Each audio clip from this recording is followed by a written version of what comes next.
बहुत बढ़िया प्रोग्राम चल रहा है। अब और भी बढ़िया हो जाएगा क्योंकि अब मैं आ गया हूँ। मैं आपके बीच में ऐसी कोई फालतू फोकट की बात नहीं करूंगा जिससे दिमाग पे लोड पड़े। आप सब मस्ती के मूड में आ जाओ। योगेंद्र जी ने कह दिया, बोले सुरेंद्र शर्मा जी बैठे हैं, ये कवि सम्मेलन के सचिन तेंदुलकर है। हालांकि छोटा मोटा रोहित शर्मा मैं भी हूँ। तो मैच में जब गेंद कम पड़ जाती है तो काम रोहित शर्मा ही आता है। अच्छा। तो आप आनंद के मूड में आ जाओ। सुरेंद्र शर्मा जी को आप नहीं भी बुलाते तो कोई बात नहीं थी, क्योंकि उनको ऑलरेडी पद्म श्री मिला हुआ है। राज्यपाल साहब मेरा ध्यान रखना।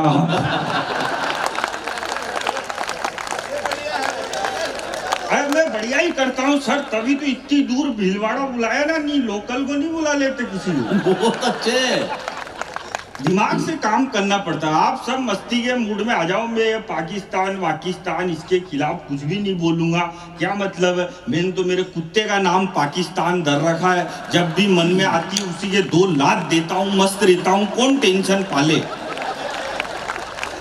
उधर पाकिस्तान कश्मीर पे हमला करता है, इधर मैं अपने कुत्ते का रावलपिंडी लाल कर देता हूँ। मतलब रावलपिंडी। आप सब, मैंने कहा कि आपसे ताली बजाओ। देखो मेरी बात सुनो, ब्रांडेड आदमी होता है, अपने आप दी जाती है, कोई बोलने की जरूरत थोड़ी नहीं। बहुत अच्छे। अरे अच्छा तो अब आएगा। क्या मतलब फालतू से मोदी जी ने ऑपरेशन सिंदूर कर दिया, एयर स्ट्राइक कर दी। अब कहीं भी अपन सिंदूर लगाते हैं तो वो जगह फिर अपनी हो जाती। वाह।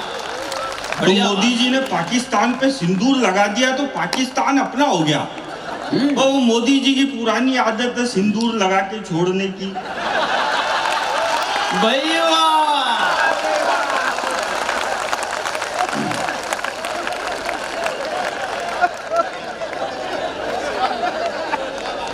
ए भैया ये स्क्रीन बंद कर दो और ये भी कर दो, क्योंकि स्क्रीन पे ही देखना है तो फिर घर पे यूट्यूब पे ही देख लेना। ये आने की जरूरत क्या है, तो बंद कर दो। इधर देखो, जब रजनीकांत इधर खड़ा है तो उधर काई चला रखी है आपने। आप मस्ती में, भगवान कसम, कोरोना काल के बाद में इतने सारे जिंदा आदमी पहली बार ही देख रहा हूँ। कोरोना काल में तो एक दिन मेरी लुगाई मेरे लिए खाना बना के लाई। अब वो जैसे ही मेरे लिए खाना बना के लाई तो मैंने पेलाई घास खाया, और पेलाई घास खा के कह दिया, मैंने कहा तेने कौन सी सब्जी बनाई है, इसमें तो स्वाद ही नहीं आ रहा। ये कौन सी चटनी बनाई है, इसमें तो स्वाद ही नहीं आ रहा। तो मेरी लुगाई ने कोविड की मेडिकल टीम को फोन कर दिया। बहुत अच्छे। और फोन करके बोली कि मेरे हस्बैंड की जुबान का स्वाद गायब हो चुका है। तो भाई साहब वो 4 यमदूत आए, दोनों मेरे हाथ पकड़े, दोनों पैर पकड़े, ले गए मेरे को टांगा टोली करके। लेकिन मैं जैसे ही वहां पे गया तो उन्होंने मुझसे जाते ही पूछा तुम किस किस से मिले थे। मैंने कहा मेरी लुगाई से। बहुत अच्छे। मेरी सासू से, मेरे ससुर से। ऐसा बदला लिया मैंने, पूरे खानदान को अंदर करवाया। वाले आप आनंद, किसी ने कहा है, ये किसने कहा मेरे को आज दिन तक मालूम नहीं चला, पर किसी ने कहा है कि जो मस्त रहता है वो कभी स्वर्ग में नहीं जाता, बल्कि जहाँ जाता है वहीं स्वर्ग बना देता है। मैं आपकी महफिल को स्वर्ग बनाने की कोशिश कर रहा हूँ। वो पिछले दिनों एक अंग्रेज मिल गया मेरे को। अंग्रेज मुझसे बोला तेरे को इंग्लिश आती है? मैंने कहा यस। बोला कितनी? मैंने कहा बस। बहुत अच्छे। हालांकि इंग्लिश ज्यादा हार्ड नहीं होती, बस उसमें थोड़ा सा पानी ज्यादा मिलाना पड़ता है। कमाल। फिर उसके बाद वो भी सॉफ्ट हो जाती है। भाई साहब आप दूध पे सुना रहे थे, दूध पे नहीं, इस पे सुनाओ। कोरोना काल में जब इस देश की अर्थव्यवस्था नीचे गिर गई, महामहिम महोदय, जब अर्थव्यवस्था नीचे गिर गई तो न उसको मोदी जी ऊपर उठा सके, न राहुल जी ऊपर उठा सके, न केजरीवाल जी ऊपर उठा सके। जब इस देश की अर्थव्यवस्था नीचे गिर गई तो इस देश की सरकार ने न सबसे पहले मंदिर खोला, न मस्जिद खोली, न गिरजाघर खोले, न गुरुद्वारे खोले। हिंदुस्तान की सरकार को केवल एक ही कौम पर भरोसा था, बेवड़े। और देश की सरकार ने सबसे पहले खोले तो दारू के ठेके खोले, और बेवड़ों ने पी पी के इस देश की अर्थव्यवस्था को इतना ऊपर उठाया, इतना ऊपर उठाया, इतना ऊपर उठाया, वो नीचे आने का नाम ही नहीं ले रही। बहुत अच्छे। अच्छे क्या, वो सारे तो अर्थव्यवस्था ऊपर उठाने के चक्कर में खुद ऊपर उठ गए। हाँ। वो पिछले दिनों एक आ गया मेरे पास, बोले गुरुजी ज्ञान दो। हाँ। मैंने कहा क्या ज्ञान चाहिए तेरे को? मेरे को भी कहते हैं ऐसे छोटे मोटे। छोटे मोटे। तो आइए, तकलीफ इतनी है, लोग कह रहे, बोले नेता सड़कों पे नहीं आ रहे, नेता सड़कों पे नहीं आते, नेता सड़कों पे नहीं आते। ये बात सुन के एक मनोहर लाल धाकड़ का खून खोल गया, वो डायरेक्ट हाईवे पे उतर गया। अरे गडकरी जी ने सड़कें ही इतनी अच्छी बनाती, लोगों को होटल जाने की जरूरत ही नहीं पड़ रही है। वो आया मेरे पास, बोले गुरुजी ज्ञान दो। मैंने कहा क्या ज्ञान चाहिए? बोले ऐसा ज्ञान दो जो लुगाई जिंदगी भर मेरी गुलाम बन के रहे। मैंने कहा ठीक है, ले जा ज्ञान, जिंदगी भर तेरी लुगाई सब सुनना, माहेश्वरी समाज वालों काम आएगी मेरी बात। हाँ, मैं बहुत ज्ञान वाला आदमी हूं। हम कभी क्या है, हम 50% पागल होते हैं, क्योंकि 100% पागल तो वो होता है जो हमको बुलाता है।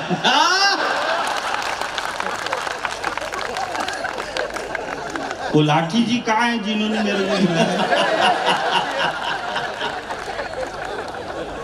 हाँ, अगली साल भी मेरे को ही बुलाना।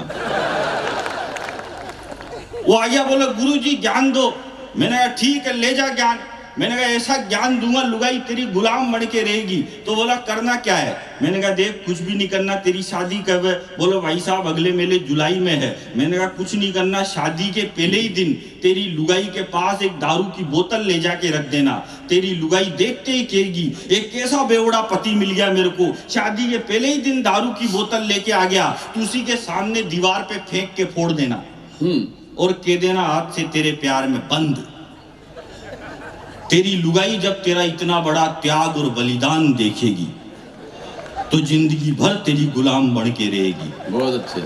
उसने वैसा ही किया, शादी के पहले ही दिन लुगाई के पास दारू की बोतल ले जाके रखी। तो लुगाई देखते ही बोली ठीक है बनाओ, लेकिन मेरे पेग में सोडा मत डालना।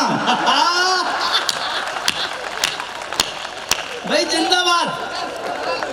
अरे कमाल हो गया, एक बार दोनों हाथ ऊपर उठा के कमाल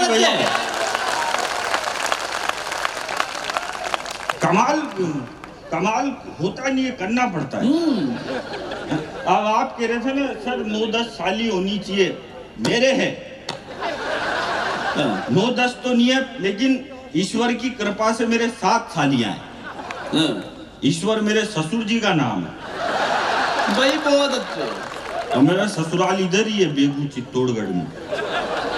हालांकि ये मेरे को यहाँ नहीं बोलना चाहिए था, क्या पता मेरा ससुरी कोने में घुस के सुन रहा हो। लोग बिना बात परेशान हो, सर अब तो हमने इतनी तरक्की कर ली, इतनी तरक्की कर ली, इतनी तरक्की कर ली, अब तो हमने चांद पे तिरंगा गाड़ दिया। अब तो पाकिस्तान वाले भी फक्र से कह सकते हैं कि चांद हमारे बाप का है। बहुत अच्छे। हालांकि हम ऐसे ही नहीं पहुंचे चांद पे, इसके लिए हमने ट्राई किया था, इसके लिए हमने मेहनत की थी, इसके लिए हमने कोशिश की थी। इसके पहले भी हमने चांद पे जाने की ट्राई की थी, तो हम 2 किलोमीटर से चूक गए थे। तो ये सारे छोरे छोरी बावड़े हो गए, ये फेसबुक ट्विटर व्हाट्सएप पे लिखने लग गए, बोले हिंदुस्तान चांद पे जाने से 2 किलोमीटर से चूक गया, हमारा विक्रम चांद पे जाने से 2 किलोमीटर से चूक गया, हम चंद्रयान पे जाने से 2 किलोमीटर से चूक गए। अब मैं आपको एक बात बताऊं, माहेश्वरी समाज वालों, हम 4 भाई हैं। जो मेरा सबसे बड़ा भाई है वो एमकॉम पास है और वो बेरोजगार है। जो मेरा दूसरा भाई है वो एमबीए है, वो भी बेरोजगार है। जो तीसरा है वो एमए है, जो कोई भी कर लेता है, कोई भी, वो भी बेरोजगार है। और जो चौथा है वो मैं हूं, मैं केवल 5वीं पास हूं और मैं हिंदुस्तान के हंसी के सबसे बड़े show the great Indian laughter challenge का विजेता हूं। बहुत अच्छे। इसमें कुछ भी अच्छा नहीं है, इसमें ताली भी नहीं बजानी। बात यह कि जो बेवकूफ बोल रहे थे कि हम चांद पे जाने से 2 किलोमीटर से चूक गए, हम चांद पे जाने से 2 किलोमीटर से चूक गए। अब एक बार बताओ, जब मेरे पिताजी को लाफ्टर चैंपियन पैदा करने के लिए 3 पड़ाव पार करने पड़े और ये एक बार में ही बोल रहे, बोले हम चांद पे जाने से 2 किलोमीटर से चूक गए, हम चांद पे। भाई ट्राई तो करो भाई, क्या बढ़िया बात निकाली है। बहुत बढ़िया, क्या ट्राई किया, पहुंच गए चांद पे। ज्यादा पढ़ा लिखा होने से सर कुछ भी नहीं होता। अब आप सब पढ़े लिखे ही हो, ये आगे वाले सोफों पे जो बैठे हो वो तो पढ़े लिखे ही होंगे, नहीं तो फिर वहां बैठना पड़ता पीछे पीछे कोने में। लेकिन पढ़ लिख के आप लोगों ने भी कौन सा तीर मार लिया, सुन तो 5वीं पास को ही रहे हो।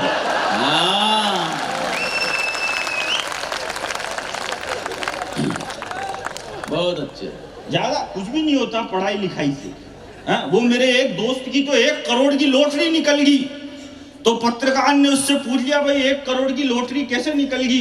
बोला भाई साहब, मेरा बर्थडे आता है 4 तारीख को और मेरा लकी नंबर है 6, तो मैंने 6 को 4 से इंटू किया, गुणा करते ही 28 आया, मैंने 28 लगा दिया तो 1 करोड़ की लॉटरी निकल गई। तो पत्रकार बोला बेवकूफ, 6 चौका तो 24 होता है। बोला पढ़ा लिखा होता तो फिर मेरे 1 करोड़ निकलते क्या?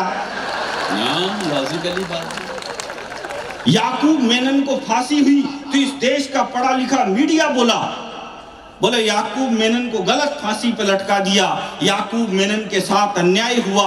याकूब मेनन जब फांसी पे लटक रहा था तो उसको अंतिम समय में उसकी 17 साल की बेटी से नहीं मिलने दिया गया। ये बहुत दुखद बात है। ये कौन बोला? ये देश का पढ़ा लिखा मीडिया बोला। तो फिर उसके बाद मैं बोला, मैंने कहा एक बात बताओ ना चोटों, जो आदमी 22 साल से जेल में बंद है, बहुत अच्छे, उसके 17 साल की बेटी कौन सी वेबसाइट से डाउनलोड करते हो यार? कमाल है। अरे बढ़िया, क्या ज्यादा पढ़ा लिखा होने से कुछ भी नहीं है और ज्यादा अमीर होने का भी कोई फायदा नहीं है। माहेश्वरी समाज वालों, अमीर आदमी वो नहीं होता जिसके घर के बाहर 10 BMW खड़ी हो। अमीर वो भी नहीं होता जिसके पास 1000 एकड़ की संपत्ति हो। और अगली लाइन पर पूरे सदन के दोनों हाथ आकाश की फिजाओं में लहरते हुए देखना चाहता हूं मैं। आपको अच्छा लगे दोनों हाथ ऊपर उठा के बजाना, नहीं अच्छा लगे नीचे करके बजा देना। बजानी ताली है, बाकी कुछ भी नहीं करना। अमीर आदमी वो नहीं होता जिसके घर के बाहर 10 BMW खड़ी हो। अमीर वो भी नहीं होता जिसके पास 1000 एकड़ की संपत्ति हो। जिस घर के बाहर बच्चे और बुजुर्ग मुस्कुराते हुए मिले, समझ जाओ वही घर अमीरों का है। भाई बहुत अच्छे, जिंदाबाद। और 4 पंक्तियां आपके भगवान महेश के लिए, माहेश्वरी समाज के लोगों के लिए मैं पढ़ना चाह रहा हूं कि वो पृथ्वी में, गगन में, वो है आग में, समीर में। कौन होता है माहेश्वरी? इस सदन में आप लोग बताना कि वो पृथ्वी में, गगन में, वो है आग में, समीर में। गंगा की लहर लहर में, वही है नीर नीर में। कृपाण में, पिनाक में, त्रिशूल में, तुणीर में। वो छंद में, रुबाई में, वो सूर में, कबीर में। सजा लिया है पुष्प मैंने आरती के थाल का, मैं भक्त महाकाल का, मैं भक्त महाकाल का। जिंदाबाद, बहुत अच्छे। अच्छा, क्या सर दिमाग से काम करना पड़ता है? मेरे को मालूम है माहेश्वरी बैठे हैं तो शंकर भगवान की जैन होते तो मैं महावीर जी की सुनाता। ये बढ़िया बात है।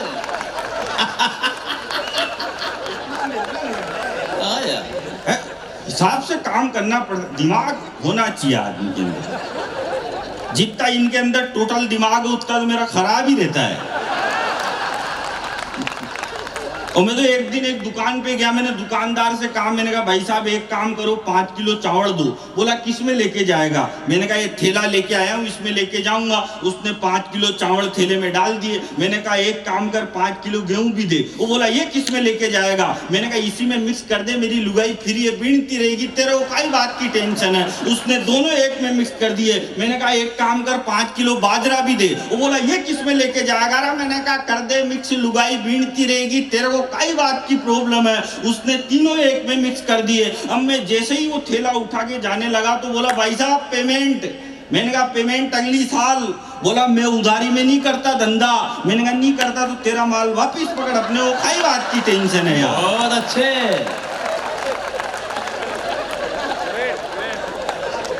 बहुत अच्छे। दिमाग से वो अंग्रेज मिल गया मेरे को, बता इंग्लिश आती? अरे मैंने कहा आती है नहीं आती तू पूछ तो सही। बोले इंग्लिश आती है तो एक काम कर, वो जो लड़की साइड में खड़ी है उसको इंग्लिश में यहाँ बुला। अब इतनी सी तो मेरे को आती थी, मैंने कह दिया बेबी प्लीज कम हियर। लड़की आ गई, बगल में खड़ी होगी, लेकिन अंग्रेज भी पट्टा 1.5 छाना। बोला अब इसको इंग्लिश में वापिस वहीं भेज। तो अब ये वाली नहीं आती, लेकिन मैं भी चौथ का बरवाड़ा का भगवान कसम में वहीं पे गया जहां से लड़की आई थी। भाई बहुत अच्छे। वहां जाके फिर बोल दिया प्लीज कम हियर। तो दिमाग से काम करना पड़ता है भाई साहब, इतने फालतू। अब आप जो बोल रहे थे राहुल गांधी के लिए नहीं बोलना चाहिए सर। राहुल गांधी हम हास्य कवियों के कुल देवता है। भाई बहुत अच्छे। तो अपने देवता के खिलाफ क्यों बोलो?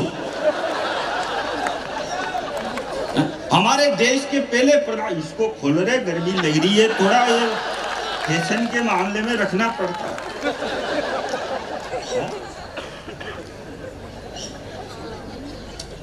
वो क्या है, मैंने सोचा आप जम गए रहे, खोल दो, कितना फालतू गर्मी में। ठीक है। हमारे देश के पहले प्रधानमंत्री थे नेहरू जी। नेहरू जी के कपड़े विदेशों में धुलने जाते थे। मोदी जी ऐसा नहीं करते। मोदी जी के 10-20 जोड़ी गंदे होते हैं, खुद ही विदेश चले जाते हैं। बहुत अच्छे। बार बार का खर्चा कौन करे यार? अच्छा कांग्रेस वाले भी कम नहीं है। जब इस देश के बीजेपी के पहले प्रधानमंत्री बने अटल बिहारी वाजपेयी, तो ये कांग्रेस वाले कहते थे, बोले अटल जी तो बिल्कुल भी अच्छे प्रधानमंत्री नहीं है, इन बीजेपी वालों को देश चलाना नहीं आता, इनसे सरकार संभलती नहीं है। तो फिर अटल जी थोड़ा पीछे हटे, फिर अडवाणी जी मुख्य धारा में आए। तो अडवाणी जी ने क्या करा? अडवाणी जी ने पाकिस्तान में जाके जिन्ना की मजार पे फूल चढ़ा दिए। बहुत अच्छे। तो जिन्ना की पे तो नहीं चढ़े, उनकी खुद की पे ही चढ़ गए। तो अडवाणी जी के लिए बोले कि अडवाणी जी और खराब है, इनसे तो अटल जी लाख गुना अच्छे थे, ये अडवाणी जी तो बहुत बेकार है, इनसे तो अटल जी लाख गुना अच्छे थे। फिर अडवाणी जी भी पीछे हटे। फिर वो आए 56 इंच की छाती वाले, चाय वाले। तो चाय वाले को देख के बोले कि ये चाय वाला तो और खराब है, इनसे तो अडवाणी जी लाख गुना अच्छे थे, इनसे तो अटल जी लाख गुना अच्छे थे। और मैं तो कह रहा हूँ कांग्रेस वालों, अभी तो तुमने चाय वाला देखा है, जिस दिन यूपी का गाय वाला देख लिया, उस दिन कांग्रेस वालों को ये नरेंद्र मोदी देवता नहीं लगने लग जाए तो मेरी गारंटी। बहुत अच्छा। ये जो तुम भैया फोटो वोटो खींच रहे हो ना, ये जमाना गया, अब नया जमाना आ गया। हम लड़के तो कम करते ही यूज, ये लड़कियां महिलाएं ज्यादा करती है। अब इनको फोटो खींचना हो,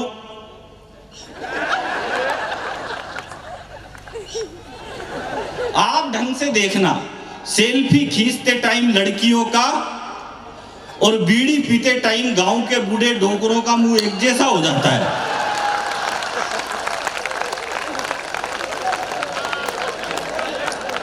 तो स्क्रीन चलवा दो, नहीं तो दिखेगा नहीं उन लोगों को। अरे चला दो रो, स्क्रीन चला दो। हाँ चला दो, और वो 2-4 और हो तो और चला दो।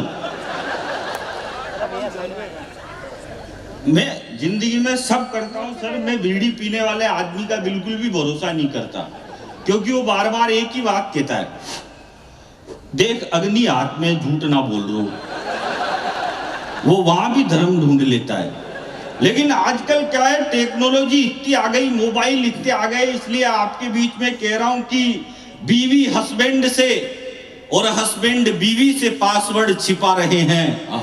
पहले लोग ज्वेलरी छिपाते थे, आजकल गैलरी छिपा रहे हैं। बढ़िया बात है। अब बढ़िया और आएगी। बीवी हस्बैंड से और हस्बैंड बीवी से पासवर्ड छिपा रहे हैं। पहले लोग ज्वेलरी छिपाते थे, आजकल गैलरी छिपा रहे हैं। इसकी आफत कोई और पाल रहा है, आफत किसी और की कोई और पाल रहा है। गर्लफ्रेंड किसी और की, बैलेंस कोई और डाल रहा है। लड़के लड़कियां कमाल कर रहे हैं, आई लव यू ओनली और सेंड टू ऑल कर रहे हैं। भाई क्या कहने हैं। जब से मोबाइल आया, आते ही नागिन की तरह नए नए रंग दिखाने लग गया। जब से मोबाइल आया, आते ही नागिन की तरह नए नए रंग दिखाने लग गया। थोड़े दिन बाद इसका छोटा भाई टेलीफोन ठिकाने लग गया। बढ़िया। एक दिन इसकी नजर चचेरी बहन पर पड़ी, फिर क्या था, ठिकाने लग गई घड़ी। एक दिन इसकी नजर चचेरी बहन पर पड़ी, फिर क्या था, ठिकाने लग गई घड़ी। देखते ही देखते अपनी बीवी को खा गया। एक दिन ये मोबाइल टीवी को खा गया। टॉर्च, रेडियो, टेप रिकॉर्डर सबको झिंझोड़ कर रख दिया है। इस मोबाइल ने सारा परिवार तोड़ कर रख दिया है। बहुत अच्छे, बहुत अच्छे। अब बढ़िया क्या सर, मेरे साथ बहुत दिक्कत हो जाती है। अभी पिछले दिनों मेरे को बता देना कितनी देर बोल रहा है। मेरे चालू होने का बटन है, मेरे बंद होने का भगवान ने नहीं बनाया, मैं क्या करूं। एक दिन मेरे को दिल्ली से जाना था मथुरा, तो मैं दिल्ली से मथुरा जाने के लिए एक ट्रेन में बैठा। अब मैं ट्रेन में बैठा, आप जानते हो सबसे ज्यादा रिश्तेदारी अगर कहीं होती है तो ट्रेन में ही होती है। तो आगे वो आस पड़ोस वाले बोले, अब मैं थोड़ा फेमस भी हूँ। हाँ हूँ तो सही। तो आगे बोले, अरे सर कहाँ जा रहे हो? अरे मैंने कहा मथुरा जा रहा हूँ भगवान बांके बिहारी जी के दर्शन करने के लिए। बोला बहुत अच्छे भाई साहब, लेकिन ये आप गलत ट्रेन में बैठ गए, राजधानी एक्सप्रेस है, ये मथुरा में रुकती ही नहीं है, इसका स्टॉप ही नहीं है मथुरा में। और मैंने कहा ये तो गड़बड़ हो गई, अब तो मेरे को कहाँ रुकती है? बोला कोटा रुकती है, अब आपको वापिस जाके आना पड़ेगा। तो एक दूसरा ज्ञानी आ गया फिर, बोला भाई साहब इनकी बातों में मत आओ, इनको मालूम ही नहीं है अभी मथुरा में क्या है, मोदी जी ने रेलवे का काम छेड़ रखा है, तो ये ट्रेन मथुरा में रुकती नहीं है। लेकिन ये ट्रेन मथुरा में थोड़ी स्लो हो जाती है। तो जैसे ही ये ट्रेन थोड़ी मथुरा में स्लो हो, तो आप एक काम करना, एक पाँव बाहर निकालना और कूदना, और कूदने के बाद फिर थोड़ी स्पीड मेंटेन रखना। तो स्पीड मेंटेन रखोगे तो आप उतर जाओगे, आपके चोट वोट नहीं लगेगी। अब जैसे ही मथुरा का स्टेशन आया तो 10-15 आगे मेरे को उतारने के लिए बोले भाई साहब कूदो। अब मैं कूदा, कूदने के बाद मैंने स्पीड बढ़ाई तो मेरी स्पीड थोड़ी सी ज्यादा फास्ट हो गई। इतनी फास्ट हो गई कि मैं दौड़ते दौड़ते आगे वाले कोच तक पहुंच गया। तो आगे वाले कोच वालों ने मेरा हाथ पकड़ के मेरे को डिब्बे के अंदर खींच लिया।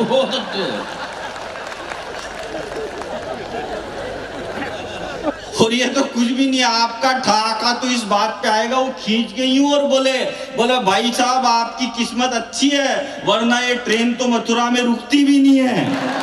बहुत अच्छे। कि लड़के टेटू पर टेटू गुदवा रहे हैं, लड़कियां झुमके पर झुमके लगा रही है, और जिनको झांसी की तलवार उठानी थी वो रील्स पर ठुमके लगा रही है। होली पर पानी मत बहाओ, दिवाली पर पटाखे मत चलाओ। वो इजराइल इतना सा देश है, इतना सा तो नहीं, थोड़ा ज्यादा बड़ा है पर यूं छोटा है। ये मेरे दिक्कत हो जाती है सर। मैं आपको बताऊं, एक बार एक बस में 5000 नेता बैठ के जा रहे थे। 5000 ज्यादा हो गया क्या? कम करो। तो आप बोलो मैं 4999 को अभी नीचे उतार दूंगा।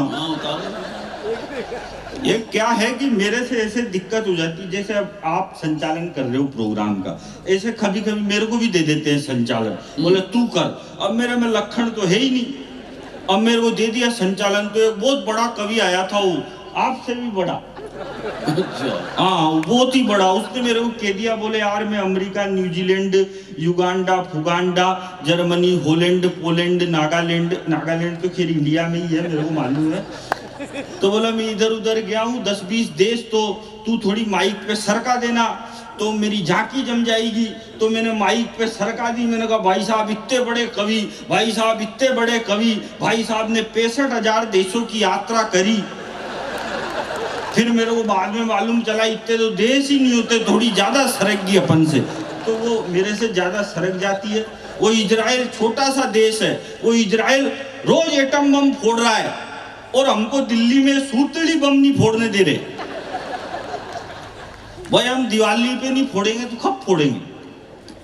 इसलिए कह रहा हूं कि होली पर पानी मत बहाओ, दिवाली पर पटाखे मत चलाओ, और खुद की पार्टियों में कोकीन छन रही है।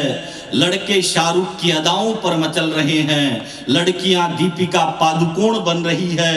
अरे बनना था तो सावित्री बनती, जो अपने मृत पति को जीवित कराने के लिए यमराज के समक्ष अड़ी रही, और 14 साल के वनवास के बाद भी उर्मिला लक्ष्मण के लिए पानी का गिलास लेकर खड़ी है। क्या बढ़िया बात है, बहुत अच्छे। बेनाम रहा मुझे कोई नाम ना मिला, क्यों मुझे कभी कोई भी इनाम ना मिला, और मुझ पर बना के फिल्म पा गए वो पद्मश्री, पर मुझे मेरी फसल का भी दाम ना मिला। वाह। और किसको मिलता है पद्मश्री? आपकी नहीं कह रहा हूं,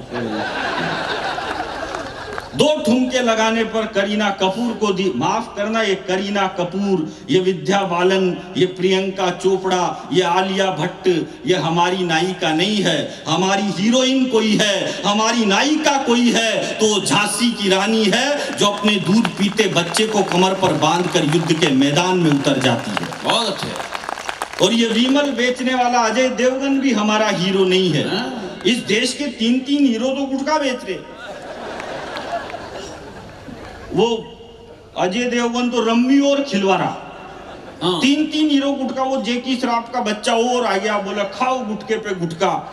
ये गुटखा खिलाने वाले, ये सट्टा खिलाने वाले, ये हमारे हीरो नहीं हो सकते। हमारा हीरो अगर कोई है तो या तो खेत में खड़ा हुआ किसान है, या फिर सीमा पर डटा हुआ जवान है। बहुत अच्छे, बहुत अच्छे। और बगिया है तो फूल खिलाते क्यों नहीं हो? अमृत है तो अपने खानदान में पिलाते क्यों नहीं हो?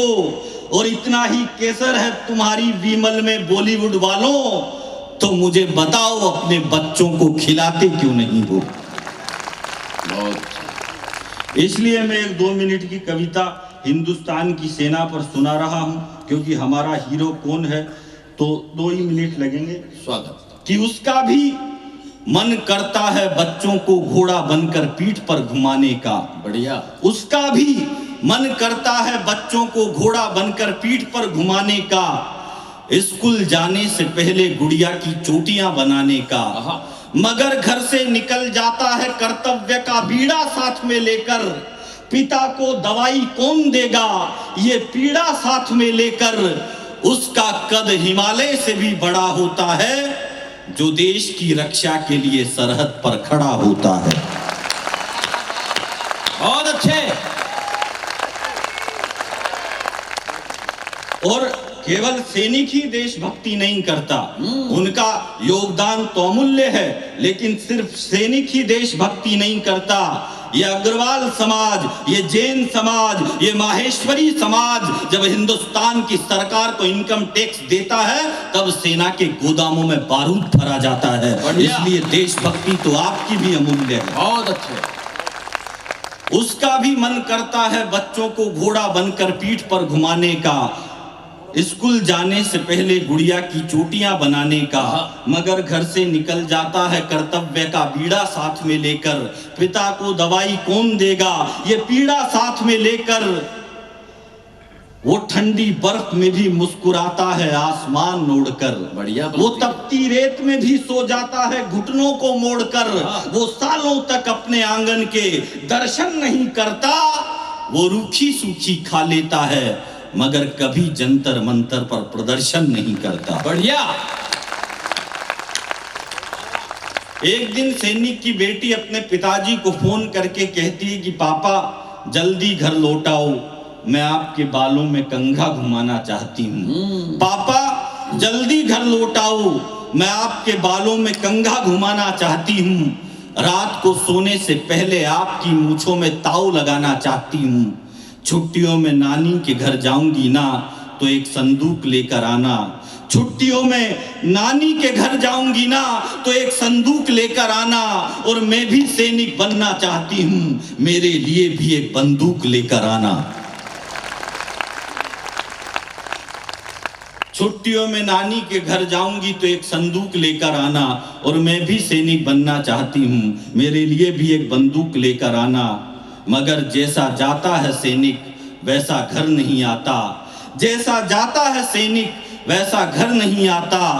धड़ तो आता है वापस उसका मगर सर नहीं आता। धड़ तो आता है वापस उसका मगर सर नहीं आता। तो बच्ची अपनी दादी से पूछती है कि दादी ऐसा क्या अपराध कर दिया मेरे पिताजी ने कि मैं उनका चेहरा तक नहीं चूम सकती। तो दादी अपनी पोती को कहती है, जब पोती कहती है कि मेरे पिताजी का चेहरा तो मुझे अंतिम समय में देखना था, क्यों नहीं देख पा रही, तो दादी अपनी पोती को कहती है, ये मेरी कविता की अंतिम 4 पंक्तियां हैं, आपको लगे कि राजस्थान के इस बालक ने कुछ अच्छा लिखा है तो मैं आप सबकी तालियों का आशीर्वाद चाहता हूं कि मैं नहीं मेरा विश्वास कहता है। बहुत अच्छे। मैं नहीं मेरा विश्वास कहता है, गोरा बादल और कल्लाजी का इतिहास कहता है। मैं नहीं मेरा विश्वास कहता है, गोरा बादल और कल्लाजी का इतिहास कहता है। मेरा बेटा तिरंगा हाथ में लेकर बढ़ रहा होगा और सर कट गया होगा तो धड़ लड़ रहा होगा। वाह वाह। और अंतिम 2 पंक्तियां राजस्थान में मैं इसलिए सुनाता हूं क्योंकि जब भी कोई जिक्र करेगा वीरों के बलिदान का, सबसे ऊपर नाम मिलेगा मेरे राजस्थान का।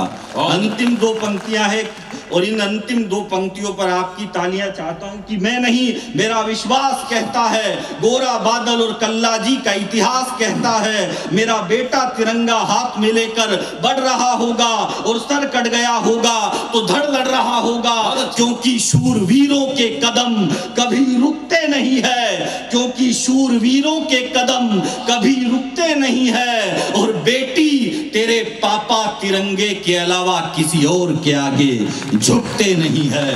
बेटी तेरे पापा तिरंगे के अलावा किसी और के आगे झुकते नहीं है। बहुत बहुत आभार। बहुत अच्छा।